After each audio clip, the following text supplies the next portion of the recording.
Belum di-record, Pak, ya? Yes, so yes, it's about Saya nggak kelihatan, Pak, recordnya. It's about 10 a.m. here in Manchester, and I'm sure it's afternoon in Indonesia. So good afternoon and assalamu alaikum to everyone. Yes, I'm just going to quickly share my presentation. I'm sure everybody can see this now. Yes. Okay, so creativity and innovation culture in a modern world. Now, when we speak about modern world, the modern world, the world that we live in today, it's changing, it's ever changing. So it's very, very volatile. So it's very, very important, more now than ever before, that we develop this culture of innovation in order to meet the demands and the challenges of this world. Now, before I start to speak on the topic, I just want to mention that several years ago, we set up the Young Professional Society, which was to sort of help young people like yourself, a lot of these students or the young professionals, to help them and support them with personal and professional development. So we're about transforming lives. We're about trying to help people so that they develop their personal professional development and help them with soft skill development. So things like on communication, on time management, on leadership, things like how to write, how to write proposal, how to write research paper, how to present at conferences. These are the soft skill leadership skills which are vital in this day and age. And there's 3 pillars that we work under. Number 1 is leadership.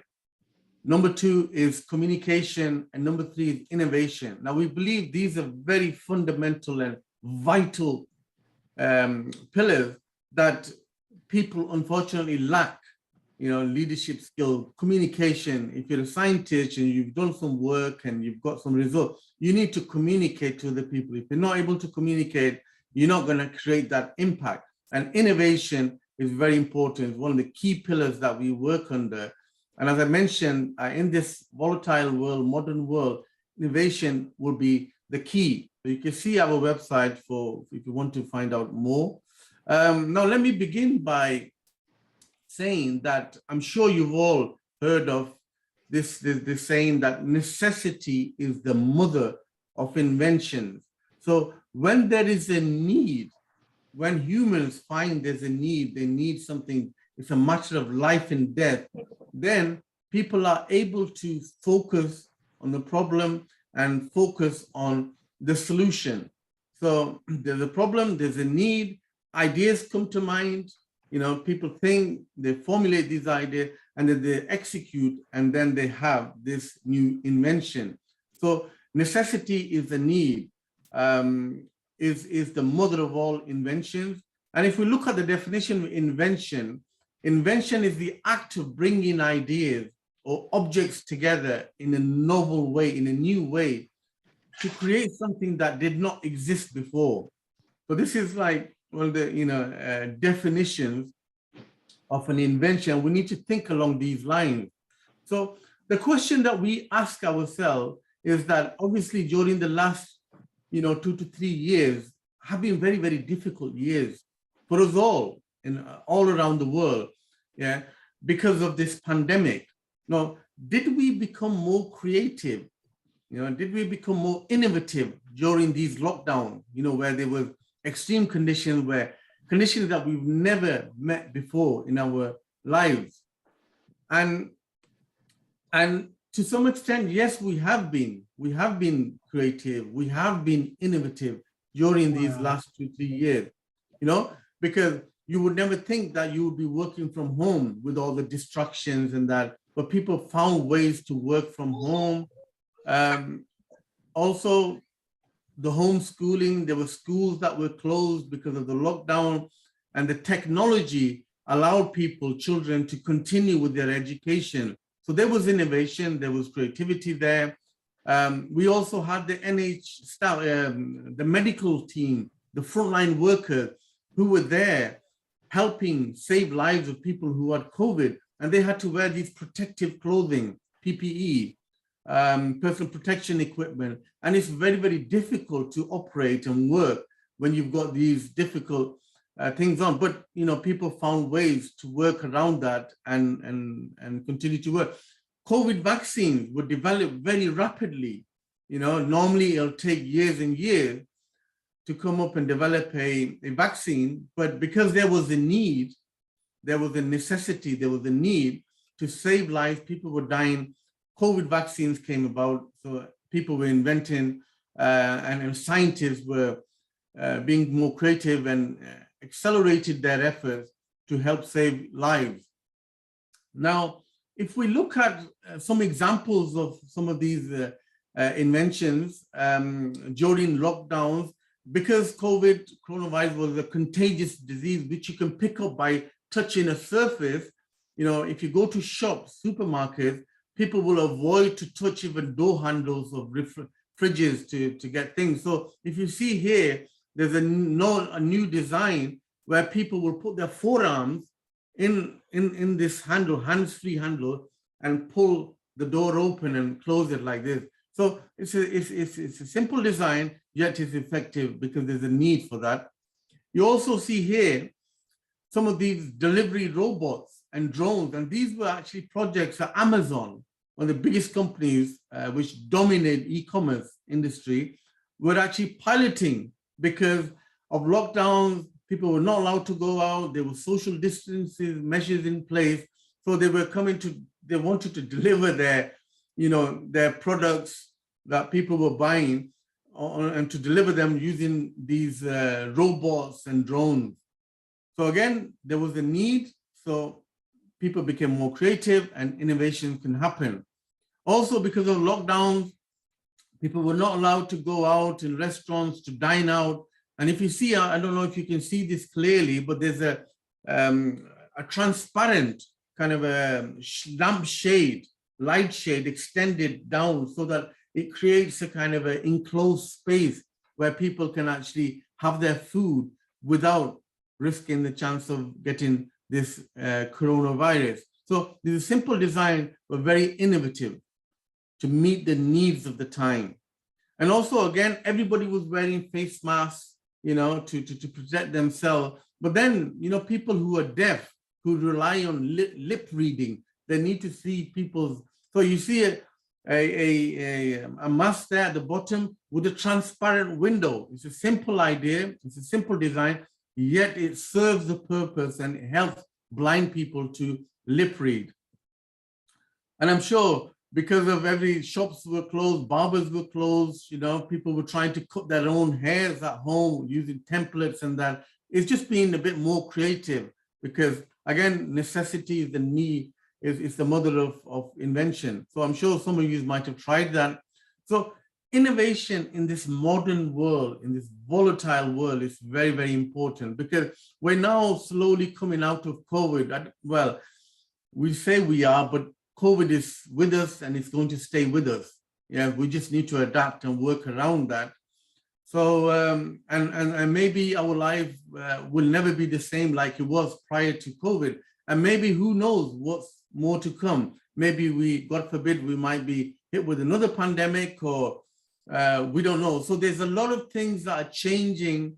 So we need to make sure to meet the challenges of the world, we need to be more innovative and focus more on innovation. Now, why do we innovate? You ask yourself, why do we innovate? And the reason to innovate is that you want to innovate to actually solve a problem. Yeah, you don't want to innovate just for the wrong reasons. Yeah, oh, I want to innovate, I want to develop this product and I want to make loads of money. Yeah, that should not be obviously, when you're innovating and you're solving a problem and you're benefiting humans and you're saving lives, like in the case of COVID. I mean, for example, you see these COVID vaccinations, they've been developed and everybody, millions, billions of people around the world have been having these. Now, the people who developed them are making a lot of money, but yet at the same time, they've saved millions of lives. So the idea of why to innovate is to solve a problem and also to innovate to keep up to date with this ever-changing world, and meet its demands. So for example, you had the COVID vaccines, they've been developed once and they think, okay, well, that's it. But new variants come about. So we need to make sure that we're up to date. And innovation actually fosters growth. And that's very, very important that you have a growth mindset and not a fixed mindset, because stagnation can be detrimental, especially in the world that we live in today. Now, when we talk about solving problems, and if you look at some of the world problems, one of the biggest problems we face now is this climate change. Yeah, climate change. We experienced in Europe, in the UK, we've had one of the hottest summers that we've ever had here in the UK due to this climate change. The world is getting warmer, sea levels are rising, countries are drowning, and because of this CO2 levels. Pandemic, as I said, we've had this COVID, we've never had this. People have lost their lives, and not just lost their lives, but people have lost jobs. So there's been poverty, there's poverty there, it's on the increase, energy crisis now, energy bills here are getting very, very expensive. And there's even planned blackouts, in Europe, and we can expect in the next month or two where companies will be, for certain length of time, hours of time, energy will be off and that. And we've never had to experience that before. So there's wars going on, which is affecting the way we live in our lives, health issues, education. So there's a lot of problems that we face all together, in this world that we live in, and we need to try to work towards solving them. So recently, Pakistan, my country, recently had this flooding. There was a lot of flooding going on, again, due to this climate change. Although Pakistan does not contribute less than 1% to the global CO2 emission, however, they've had to face these floodings, and this has put a third of the country underwater. So 1/3 of Pakistan is underwater because of these flooding. And you can imagine what kind of devastation this is called. It's, not just people have become homeless, but people, and there's other issues as well. Due to poor sanitation, there's going to be disease. People are going to be dying. And so there's a lot of issues there. And what you need to know that great things happen. Great things happen when we work together. So it's very, very important that we all work together, and you'll hear this quote that alone we could do so little, together we could do so much. Yeah. So when you come together, magic happens. Yeah. For magic to happen, you must come together and work together. So the challenge for us all is to work together in teams, innovatively, in new ways, to work together, which means, bringing together scientists, researchers, engineers, politicians, medical doctors, business people, bring them together, people with different skill sets coming together to work on and to provide solutions to these problems, these challenges that we face in the world that we live in. So we see a lot of people, and I don't know, maybe people who have joined here today are doing PhD at PhD level or MPhil level. And as you know, PhD is where you introduce new knowledge. So there needs to be some introduction of new knowledge, some novelty in your work. Without that, you don't qualify for the qualification. So the focus is on novelty. So when a PhD student embarks on the project, yeah, they have to, and when you get your examination, your PhD viva, the first question mostly that a PhD examiner will ask you is, what's the novelty of your work? So this novelty can be big, or it could be small, or it could be in one form or the other. Yeah. But then the more focus, I think, needs to be on creativity and innovative research. So the two are different. The novelty is one thing, the innovative research, innovation is slightly something different. So with the novelty, you could get your PhD, but I'm going to be explaining a bit in the next coming slide, the difference between the two. And then what people focus on in the PhD is that they write some paper and then they publish them in journals, and that's good for their PhDs. And some of the cases, in some of the countries, what students do is they get all their papers together. They've got 4, 5, 6 publications in the 3, 4 years, and they put them together, they bind it together as a thesis, and then they defend that and they get their PhD thesis. And then there's journals with different impact factors. So depending on the quality of your work and the result, you could put in different impact factor journals. And normally the common thinking is that the bigger the impact factor, the bigger impact that your research is having on the scientific community. So novelty, as I mentioned, is basically simply an incremental change to an existing product designed to help companies differentiate their products from the competition.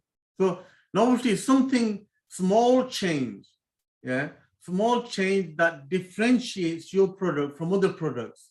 So again, it's a small variation, and I'm going to give you an example. So for example, toothpaste. Everybody uses toothpaste. Everybody brushes their teeth at least twice a day. Some people more than that, And people manufacture the toothpaste in the early 70s or so. There only used to be about a few, 2, 3, 4 different. Each manufacturer would produce about 3, 4 toothpaste, and these are some of them. So some of them might have more fluoride in there. So if your teeth are sensitive, there's more fluoride, so you'd buy that. Then there was a whitening agent to make your teeth more white. There's striped toothpaste with different colors, tartar control, tartar end toothpaste. So what used to happen is when a manufacturer would bring in a new variant, whether it's striped, it's fluoride, or it's whitening agent in there, then what they notice is that their sales would increase, which was good for the manufacturer because there more people are buying their products and they would make more money. But that was short-lived because the next variation comes out, then that growth, people would buy the new one.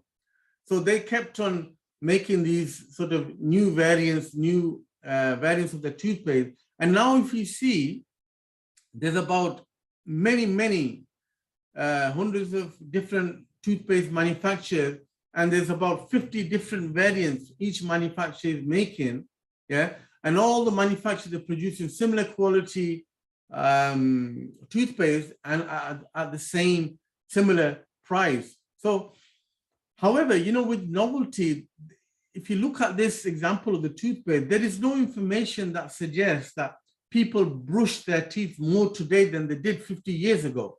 There is no information on that. So these companies did not actually create a shift in consumer behavior, or they did not shake the foundation of the dental health industry. All they were doing was doing some novelty, seeing increase in the sales, making a bit more money. So what happened, what they were doing, they confused novelty for innovation. So they were focusing on novelty for their own, for their gain, financial gain. And if we look at innovation, true innovation actually changes the way industries operate. It forces companies to redefine their business model and conform to new standards. So it's about new things, trotting on, new territories, and not just a kind of a novelty. So I want to give an example. So for example, iPhone, I'm sure everybody has an iPhone, and this one I've just shown on there now was probably iPhone 1. I remember when I bought my first iPhone, I think it was iPhone 4 at the time. So this was something where Apple bought in an iPhone which only had one functional button. There was one button and there was a touch screen. So never before there was a touch screen where you can actually type on the screen itself. And back in the prior to that, the cellular network providers would say to the phone manufacturer, these are the features that your mobile phones can have. Yeah. But then when Apple, what they did, they had their Apple Store, yeah, which Apple users can use. And then you were able to determine as a consumer, what are the features that you want on your mobile. So you're able to download things onto your mobile. So I said, for example, I want a calculator on my mobile. I want a health app on my mobile. I want, different, these kind of apps. So you were more in control. So that was a game changer. That was a game changer. Having a touch screen, people were able to play games on the mobiles using, and not only did the iPhone had an impact on the mobile smartphone industry, but also it was on other industries as well, like the health industry, because there was a health app, and people can monitor their heartbeats or the pulse rates and the steps, and also the music industry, because prior to the iPhone, the iPod came out and the iTunes, and that changed the way people were buying music. Instead of going to the shops and buying CDs or vinyl records, you could digitally buy music, single song by song, whichever. So it changed. It was a game changer. And some of the, and if you see some companies who are game changers, like you got Amazon Prime, Tesla is a game changer, with their cars, electric cars. It's needed, especially to reduce the CO2 emission and to combat climate change. Apple, as I've mentioned as well. And also in the food industry, you see these two guys on the left of your screen, the McDonald brothers. They were the first ones to actually bring about a big change in the fast food, where there was a concept.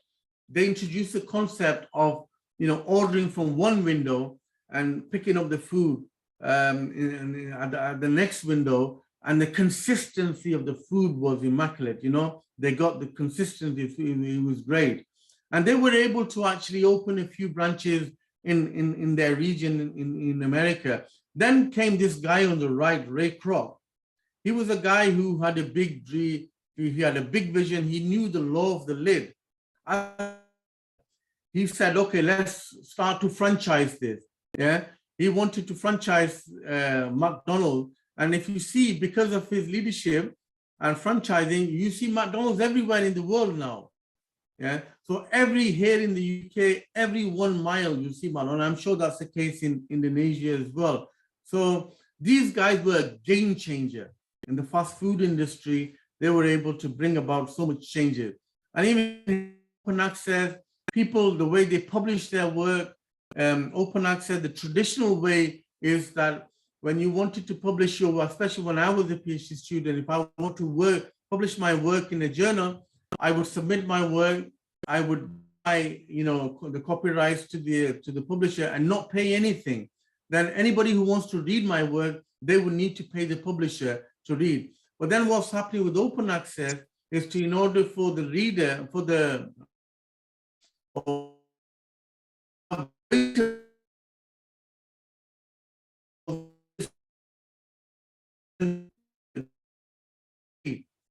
publisher, so this again is a game changer.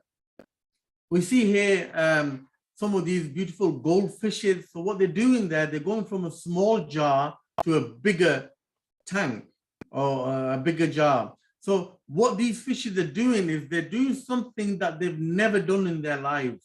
Yeah, they are having to do something that they've never done in their life to reach out, jump out this bigger thing. So to innovate, you must do something that you've never done before. Yeah, that means coming out of your comfort zone. You need to come out of your comfort zone and do something. Only then you'll be able to achieve things. So how to innovate? How to innovate starts with an idea.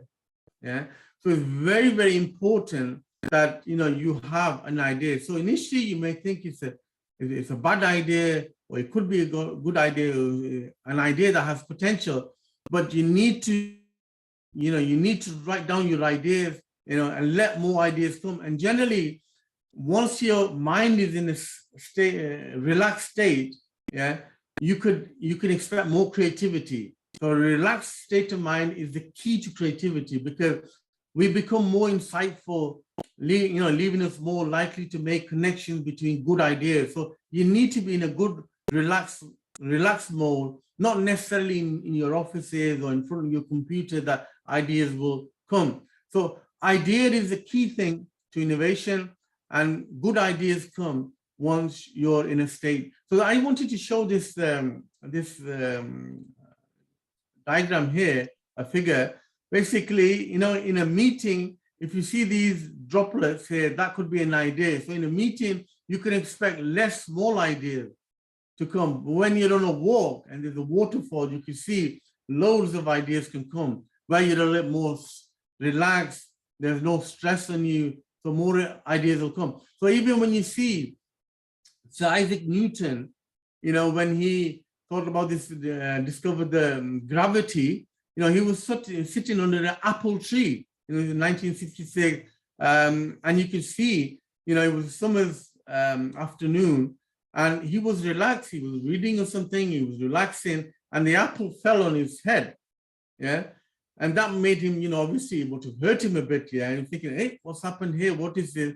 He started to work. So the ideas is the key thing, and you get ideas once you're in a relaxed state. Your mind is relaxed. So ideas are the powerhouse for your invention. So it's important, and you should never sort of reject any idea. Yeah, idea. It could be a game changer. It could prove to be a game changer. So how do you actually come up with these ideas? So you need to make, a habit of making a list of ideas. So every day when an idea comes to your mind, whether you're on the bus stop or you're somewhere else, or you're about to go sleep, or you're shopping or something, you note down the ideas, yeah, and forget about whether they're good ideas, but just make a note of the ideas. Then you rank your ideas in terms of applicability and benefits, yeah. Then you sit down and you think over them, you rank them in an order, then you validate your ideas. So make sure that the ideas will work, and the feasibility of such ideas. Then you got to decide on the top 3 ideas that you will implement. Yeah. So from these, okay, these are the 3 initially I want to implement, and then you implement them. You implement them ideas immediately. And then you can measure the outcome. So, for example, if it's a company and you generate some created a new product, then you say how much revenue is generated, or how much cost is saved, or how much learning or training is accumulated along the way. So these are the ways that you can actually come up with some ideas. So creativity is actually coming up with new and useful ideas. That's being creative. Yeah. So it's important that we need to encourage that creativity coming up with new and useful ideas. And then innovation is the successful implementation of these ideas.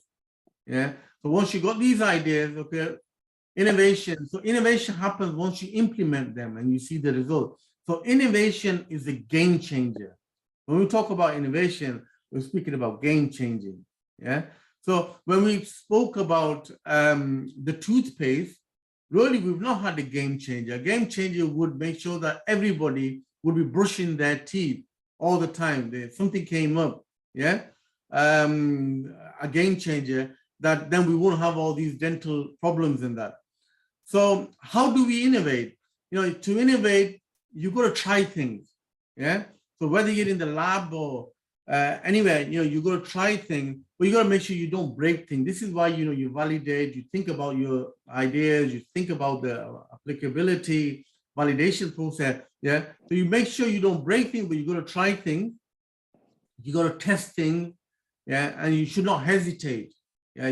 Should not hesitate. As long as you don't do any damage in that, yeah? Don't hesitate to try and have a go at things and test things. So just as an example, I want to mention that when graphene was discovered, by Professor Guy at the University of Manchester, not too far from here, and his colleague. What they were doing is that they had a Scotch tape. If you see this tape, Scotch tape, I'm sure everybody has Scotch tape in their homes, in the offices, everybody, and they're very, very cheap. So what they were doing is they had a graphite disc. So you have a graphite, because graphene is carbon, so graphite, is carbon. So they had a disc, a solid disc of graphite, and they put this Scotch tape on top of it, and they were peeling it off, to see if any material, carbon was coming off.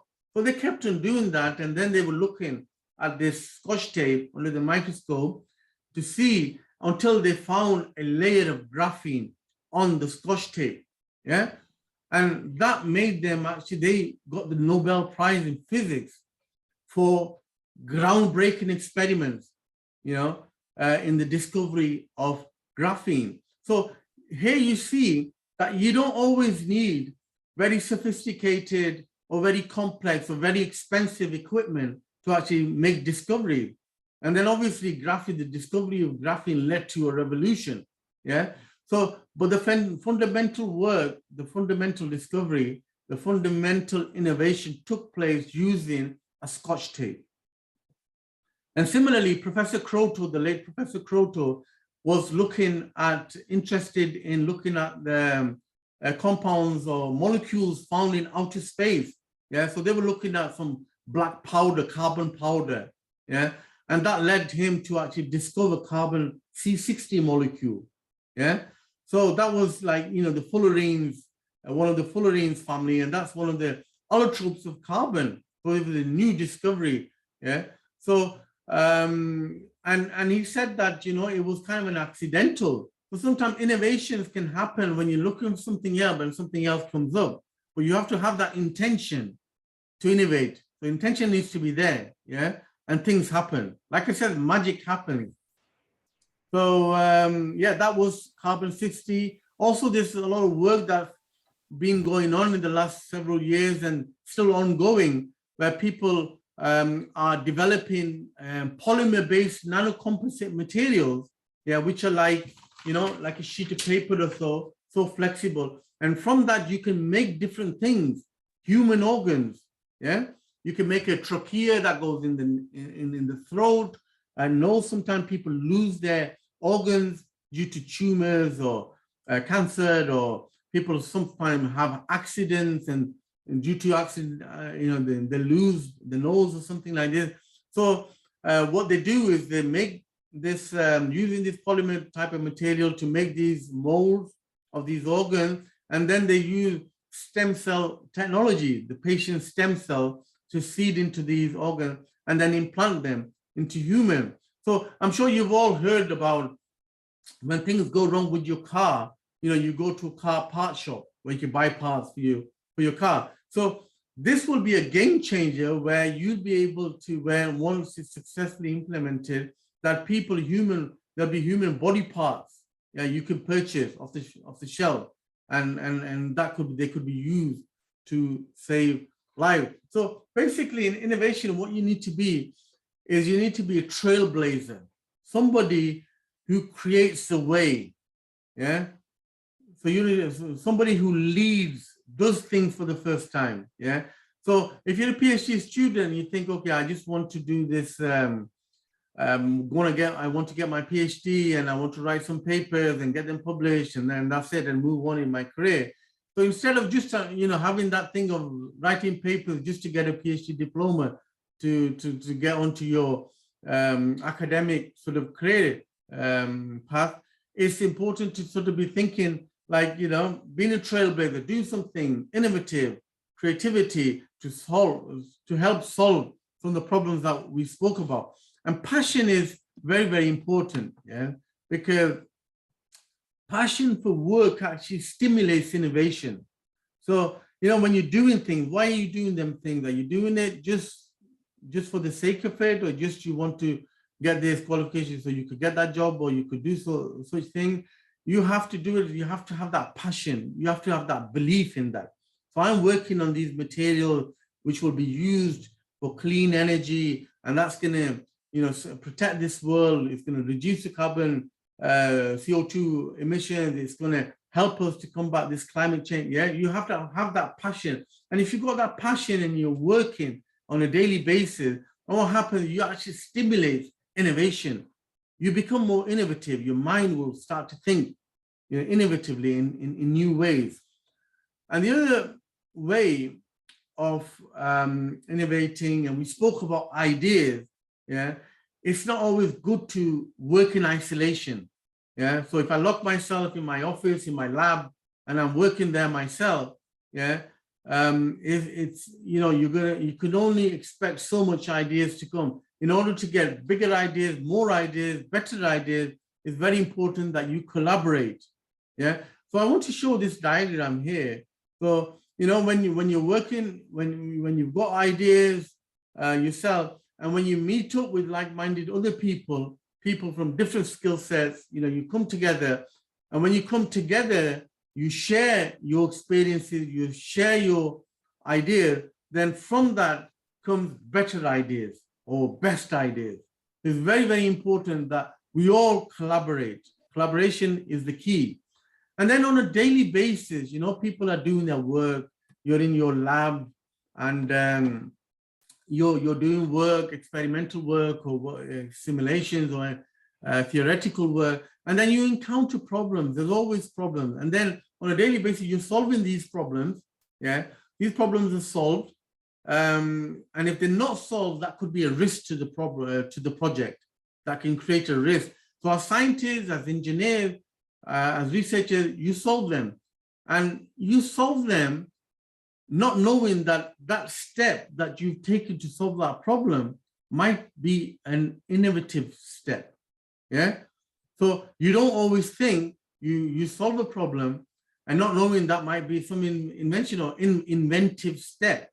Yeah, so the key is that what you need to do, as we talked about collaboration, you know, you collaborate, you speak to your collaborator, you speak to other people in your area, and you tell them, you share that experience that you've had on a daily, on the little small things that you do on a daily basis, you know, these inventive steps, you share your experience with other people, yeah, and then they go on to share to other people. So what we're doing is we're building a momentum, yeah, where people are sharing their inventive steps, their inventions that they're doing regularly on a daily basis, yeah, and these get passed on, and as more and more people, you create this kind of a momentum now, which is a growing momentum, yeah, which grows, and in a way, what you're doing is you're having a greater impact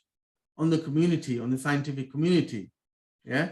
So this is one of the keys, because, you know, in publications, we have people who write papers and they submit their papers in journals, but this is a kind of a slow process, because you could write something, publish something, and it could take, you know, several months, 6 months, 8 months, 10 months, sometimes even a year to get the thing published.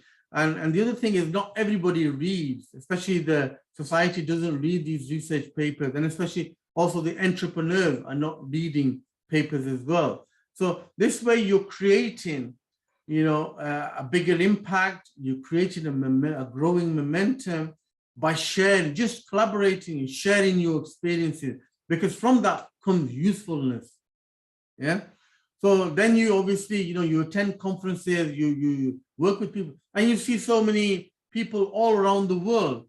So you have a greater impact on the work that you're doing, and that translates around the world. This is a slide I've just got from my colleague, Mikhail, who works with us on innovation, and he's very good at putting all these photos together wherever he travels around the world. So you can see that, you know, this will have impact, and these people, you know, this momentum I was talking about, just by sharing your experiences, can produce wonderful results. So collaborations, you know, also, it's not necessarily just with your researchers from university, but also if you're working in applied and industrial project, it's very important you attend conferences, you know, and you discuss your work, you start collaboration, And now when this, due to the COVID, you know, we have to work differently now. There's virtual collaborations as well, where you can't always meet face to face, but the work has to stop because our problems don't stop. You know, we need to work together to come up with solutions. And then also it's important to form alliances with, you know, university partners, industrial partners, with academic researchers, in order to understand better the demands and challenges of tackling problem and tailoring and coming up with a perfect solution. So it's very, very important when we talk about entrepreneurship, innovation, that entrepreneurship needs to be encouraged. So if you've got people who are, you know, if you're doing a PhD and academic staff members, professors, supervisors need to encourage entrepreneurship if they're working on an innovative project, a project that can help to solve some problem. So youngsters need to consider entrepreneurship, you know, engineers, PhD students need to consider that. Only then we're able to solve problems. And you need to, once you think you could go for it, you should go for it. And academics, you know, they need to help to solve a problem. And I just want to mention this final thing before I sort of wrap up. What Jack Ma advice he gives. He said, Jack Ma, who's the founder of Alibaba, says that for the first 20 years of your life, you try to get the best possible education from anywhere in the world, even if you have to travel to Oxford, Cambridge, Harvard, MIT, or anywhere in the world, get the best possible education. And then from 20 years to 30 years, what you want to do is you want to work for somebody. You want to work for somebody and maybe see if you could get a good boss, a good manager, and learn and work for them for 10 years. And from 30 to 40, if you want to try something, if you want to become an entrepreneur, you want to try something, then you could try that for 10 years. And if you fail, okay, that's fine. You can start something else. Yeah. But the 10 years, you have to try something. And then 40 to 50, you do something that you're good at. Yeah. So if you, whatever you're good at, your strengths are, that's what you do. And then from 50 to 60, you know, you should help train the youngsters, the youth, so that, because they are the future. So entrepreneurship is something that should definitely be considered. So I just want to summarize that originality and creative ideas, original and creative ideas are very, very important. And we know that we could be more creative once you relax. So once you're in a swimming pool or in the jacuzzi, or you're walking somewhere in a nice place or so, or wherever you are, you know, ideas will come. You have to be relaxed. And you need to take more innovative steps. Yeah. So in your daily work, in the work that you do, you need to be more inventive. And work with people in teams is very important. You can share your experiences with these people, exchange ideas. You know, you can collaborate with people, and you can help each other to solve problems. And you need to be a contributing factor to building up a culture of creativity and innovation. And need to be passionate about the work that you're doing. So I think I'll end it there if that's okay. I'm not sure if I've gone over my time, but is that okay? Okay, we could continue to another session, question and answer. Thank you very much, Dr. Nasar Ali, for giving us such informative and interesting presentation. And we're moving to question and answer session. I'd like to have 2 questions. Is it possible from the participant? Okay, yes. Please, the participants, use the raise hand feature on your Zoom, then turn on your microphone, or you could type your question on the chat box. I'll read to the Dr. Nasar Ali. Okay, maybe while we waiting the participants to give their question, I will ask you. Okay. Mm-hmm. I think somebody has asked a Okay. question in the chat box. Maybe you could write.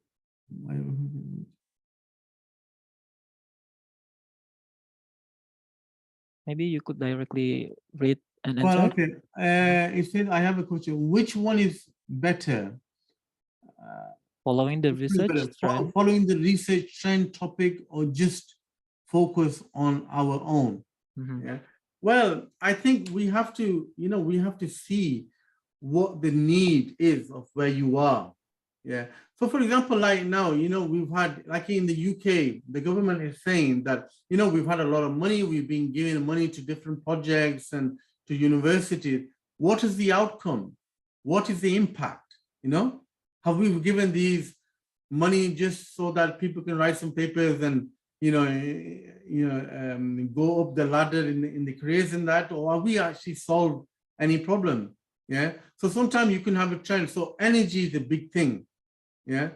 Energy is a big thing because like now here we're introducing electric cars now, hybrid cars now. Some countries, they're not paying that much attention to that also. So, there's a lot of money that's been invested in that, but then we need to see what the real impact is, what's been happened. So again, when you say follow a research trend topic, yeah.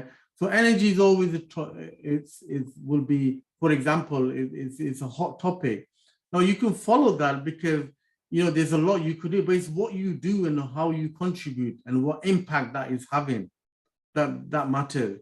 So when you focus on your own, I don't know what other, as I said, if the focus of your own idea, if it's to solve something and you can provide some solution to that, then well and good, you can do that.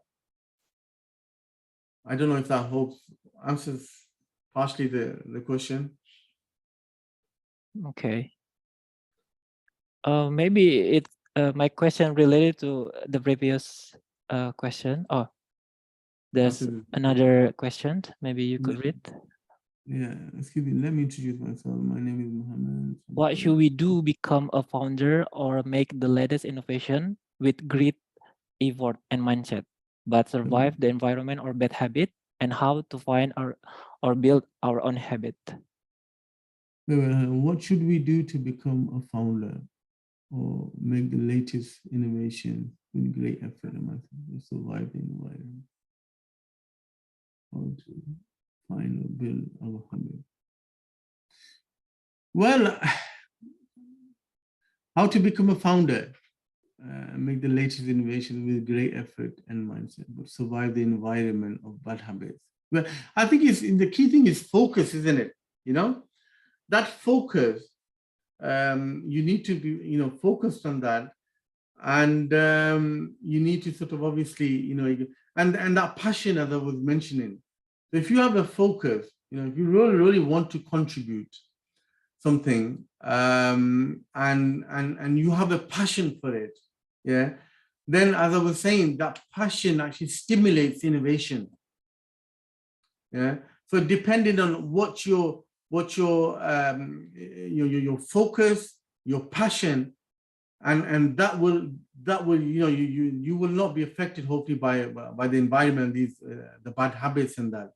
So I think with that in mind, and when you collaborate with people, when you share your experiences, we need to have that thing now of sharing experiences now, because now there's people now who are talking about even sharing data.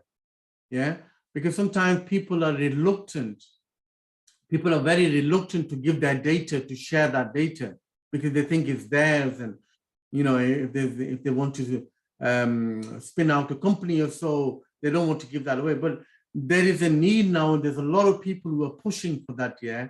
Because if we're working for the same cause, if I'm working on energy materials and you're working on energy materials in Indonesia, yeah, our focus, our purpose is to help overcome climate change, for example, then we should be able to share our data. Yeah. So there's work being on that. So I would say that, you need to be depending how much your focus is on solving a problem and your passion for that to happen. And if you have that passion and if you have that focus, I don't think you should be distracted.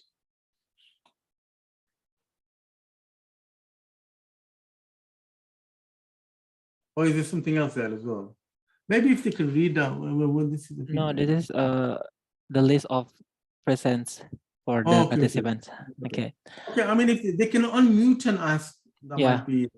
For all the participants, you could turn on your microphone and give your question to Nasar Ali.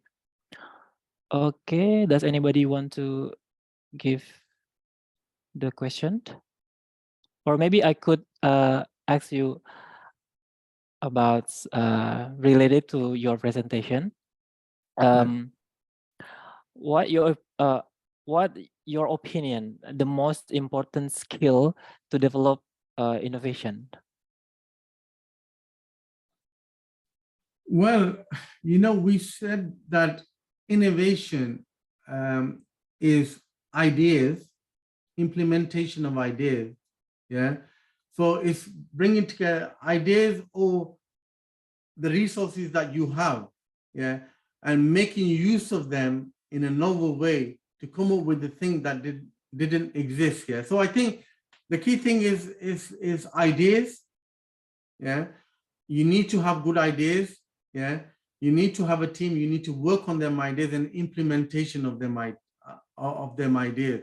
You need to let your mind wander. Yeah. Your mind needs to wonder. Ideas are the key thing, and then believing in them ideas. Yeah.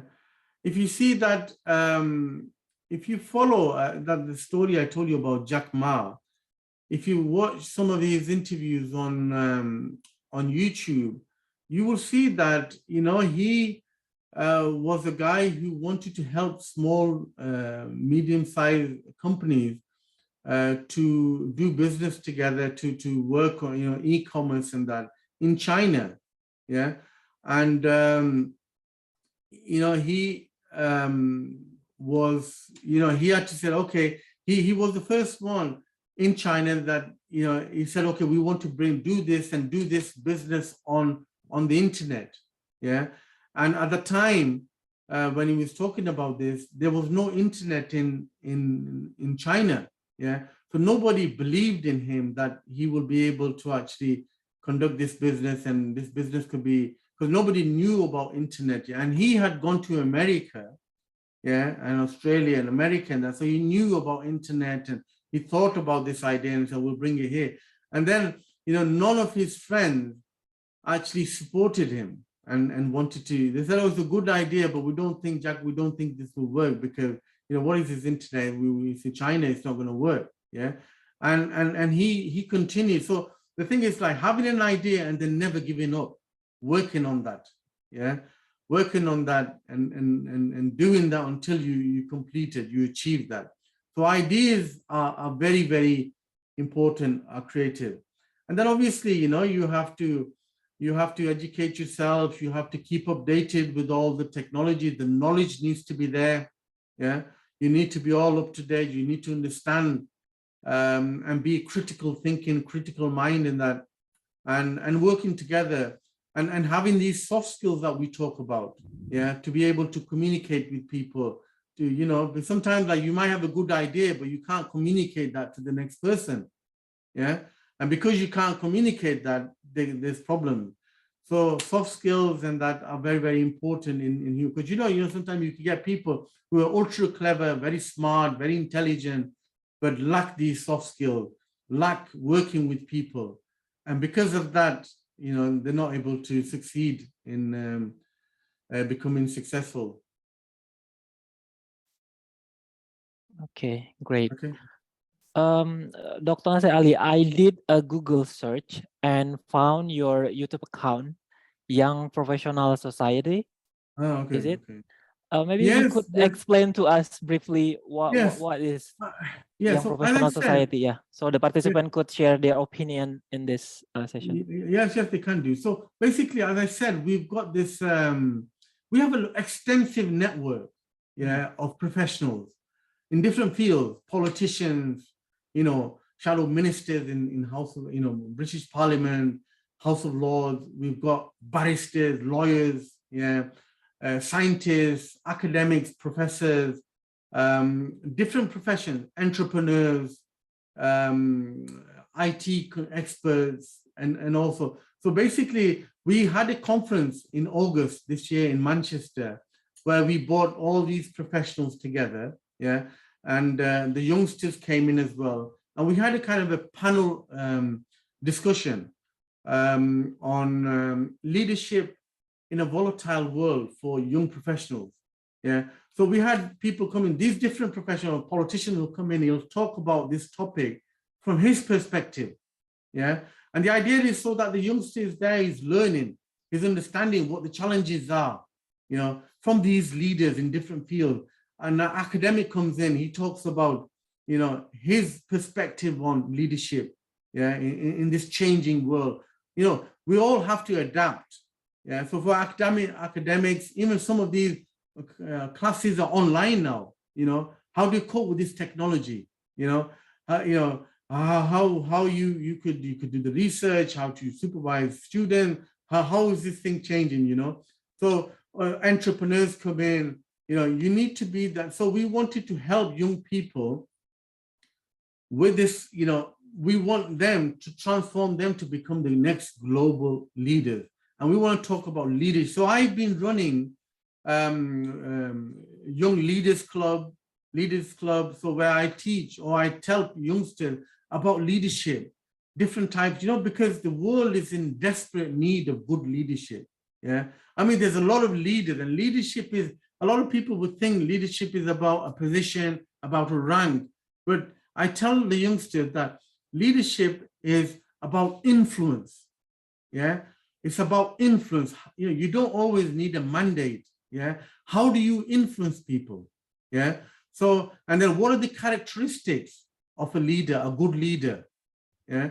So it's not, you know, there's a lot of people, good leaders. You know, we've had Donald Trump, we've had all sorts of people. They don't always, Boris Johnson in the UK and that, but they're not always considered as good leaders. So a good leader. So I always give, you know, I'm sure, mashallah, it's good to see that all of you guys are all Muslims and that, yeah, and me being a Muslim, I always give an example of the Holy Prophet Muhammad Sallallahu Alaihi Wasallam, how his style of leadership was, you know, his style of leadership, how he was able to lead the Sahaba, how he was able to propagate, what qualities he had, you know. There's a book that was written that, you know, it's called the 11 Qualities That Changed the World. Yeah. You know, being compassionate, being, you know, so nowadays, you know, even here, the companies, they are now working on compassionate leadership. Yeah.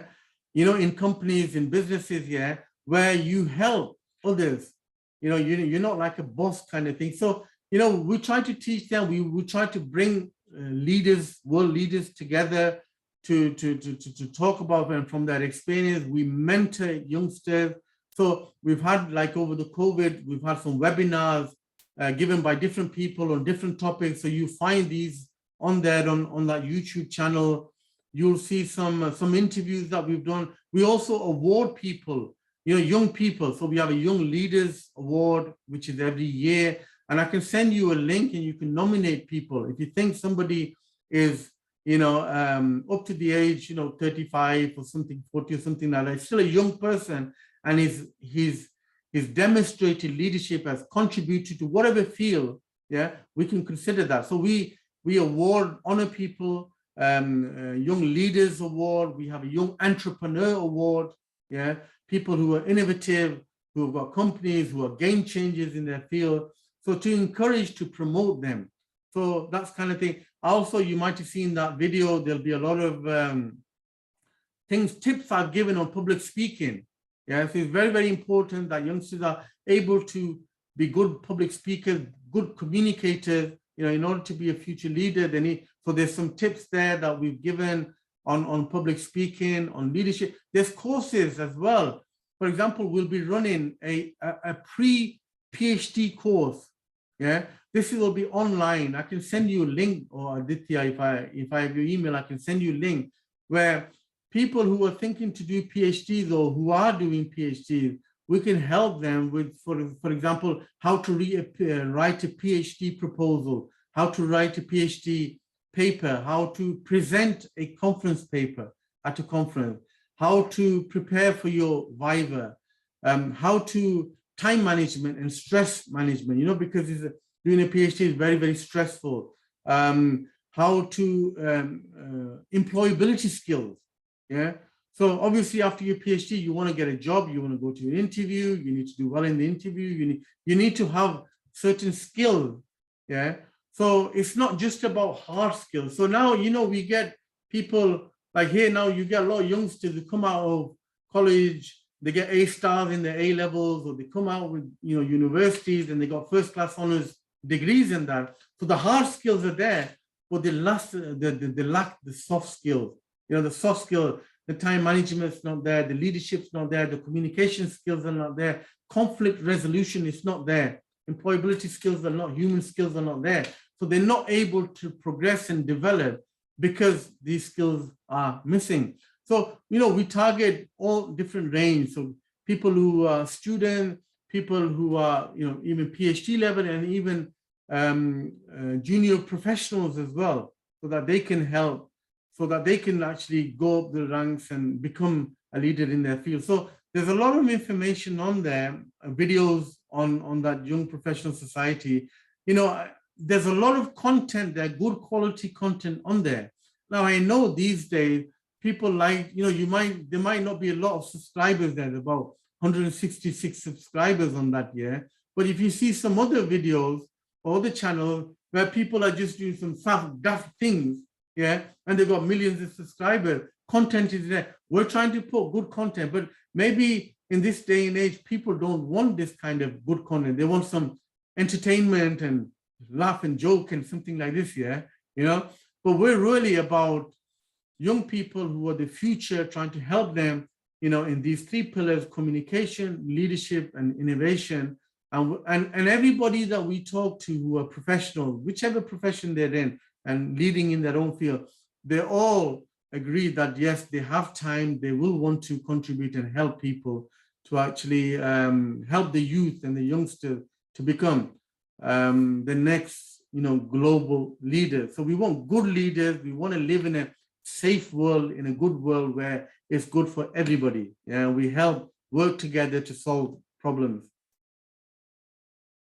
Okay, that's great. Yeah, maybe I could watch more of the video on your YouTube account. Okay. Yeah, no problem. Yes. Yeah. Subscribe to that if all of you would be great, and as I said, if any students also, I think Aditya will keep up to date with my own WhatsApp status that we are doing this PhD, pre-PhD course, yeah, which is on Zoom and that. And we have my colleague, Professor Wakar Ahmed, who is a professor of nanoscience at the University of Lincoln. We both will be running. He has extensive experience on that, in these areas, and we can really actually help, because sometimes, there's people there who are good at their work, but they don't know how to write a research paper, how to get it published, how to present in the conference, how to do things that PhD students need to know about. Okay. Does anybody want to give the question, or maybe we could end, Sir Adit, because due to the limited time, we need to end our discussion. Okay. Or does anybody want to give their question? So maybe I have one question before we close this webinar. Dr. Nasar, because you have experience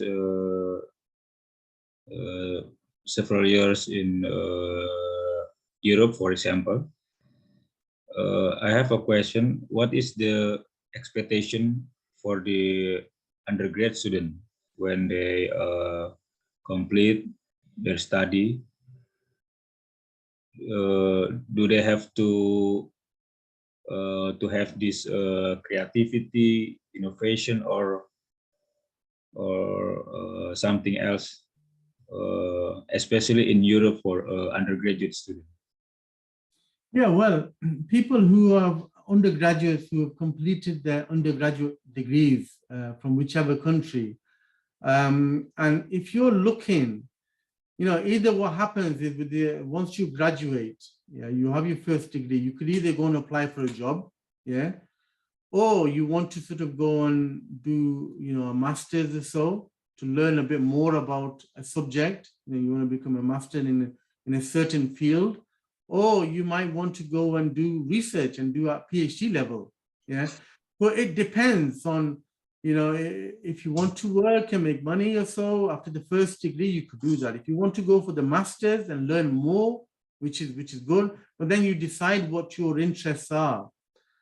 And generally, when we're dealing with some youngsters, school kids or college people and that, we try to encourage that people follow their interests.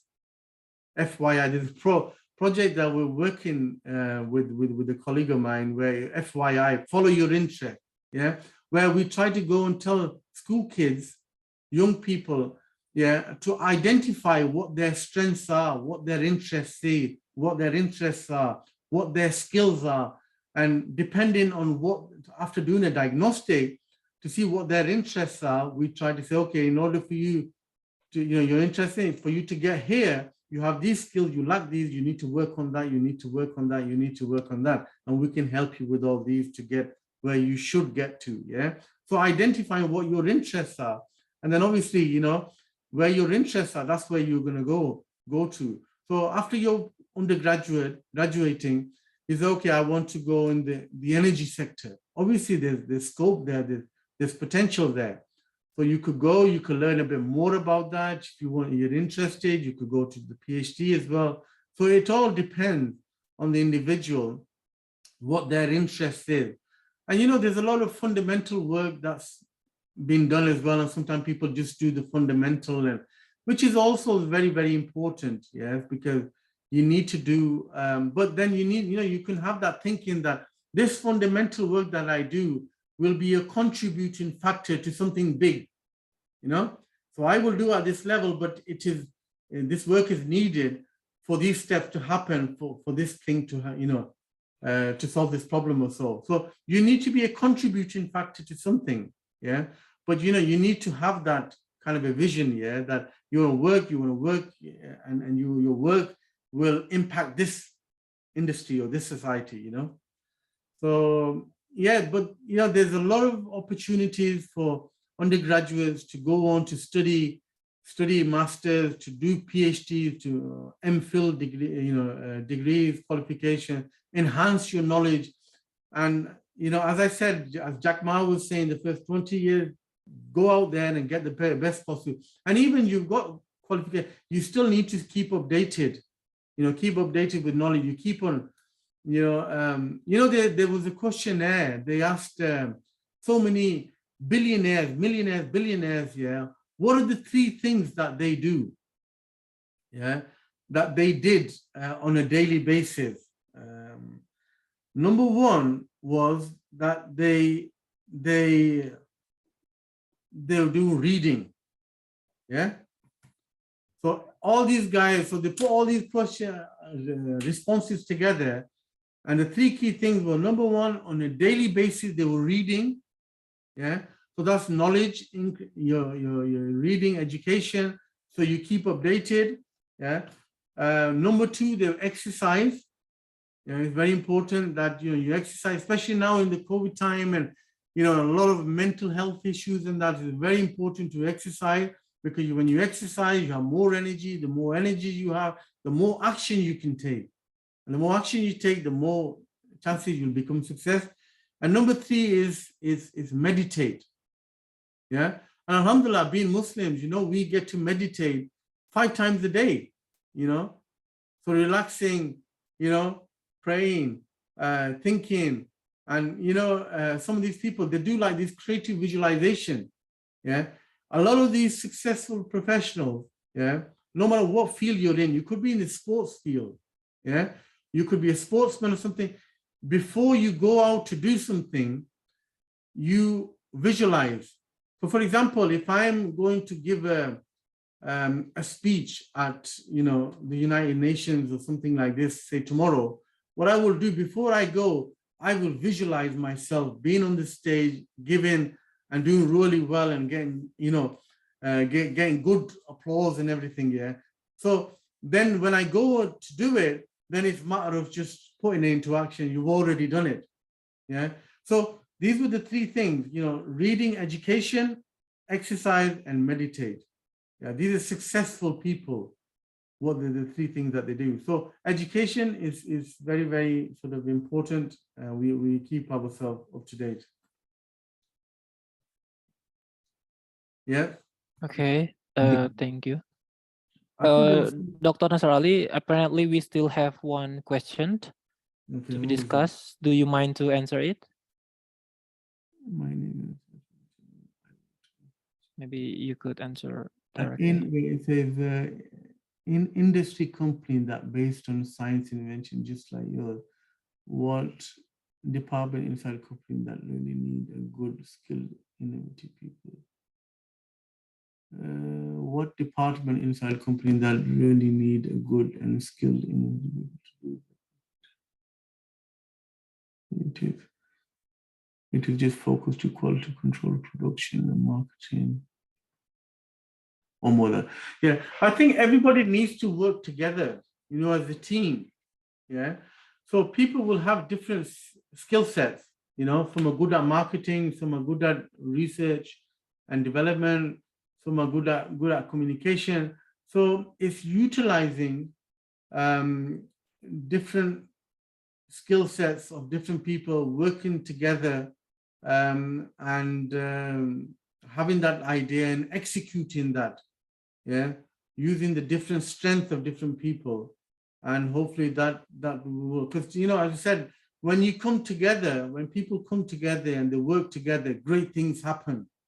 Yeah, but the only great things will happen when you come together and you work together.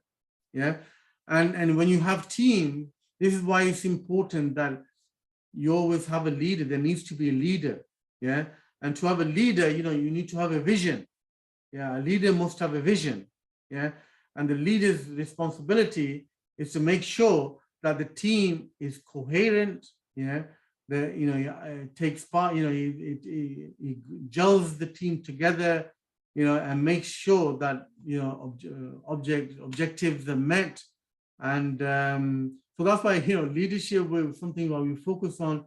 And innovation, to be an innovator, you need to be a leader. And the key is to work together in teams effectively and to help each other and to share your experiences so that more usefulness can actually come out of that. I hope that answers the question. Okay, great. However, due to the limited time, we finally come to end our webinar today. Okay, yeah. Once again, I would like to thank the speaker for the informative and interesting presentation and all the participants today. On behalf of Metallurgy Engineering Online Seminar Committee, I'm so sorry if I made any mistake during this webinar. And for you all, thank you very much. And lastly, wassalamualaikum warahmatullahi wabarakatuh. Goodbye, everyone. Thank you very much, Dr. Nasar Ali. Thank you, Dr. Nasar, for your